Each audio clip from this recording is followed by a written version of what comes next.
I think it's very, very important to discover what is silence.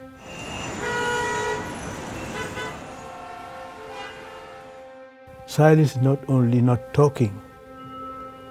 Silence is more deeper, because the great noise is inside ourselves. Ladies and gentlemen, our wonderful students, dear friends, I'm delighted to welcome you to this evening's talk by a very special guest. Even in our churches, there is too much noise. So it's not a place where we can encounter God silently. Silence makes man more similar to God, because God, I said, is silence. He talks in silence.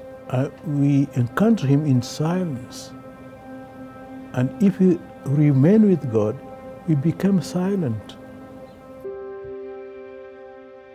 What makes the Cardinal's insights most pointed, authentic, and valuable is that they were shaped not just in the face of the indifference, skepticism, and ridicule that religious believers all too often encounter in secular society, but also in the teeth of the far more sinister and formidable opposition offered in his youth by a Marxist dictatorship in his native Guinea.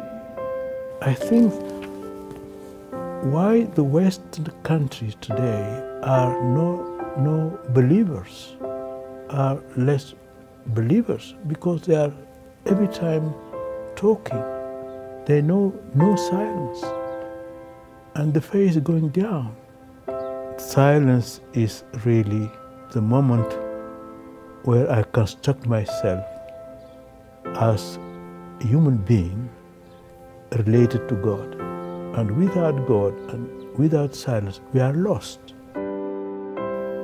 What are we doing here? In other words, what are our lives for?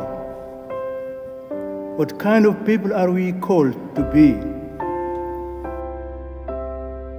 The Western society seems to be lost, because when we are cut from God, we are lost. It's like a tree without roots. It's like a river without the fountains. God is our fountains. If we are cut from God, we are lost. And God is silent.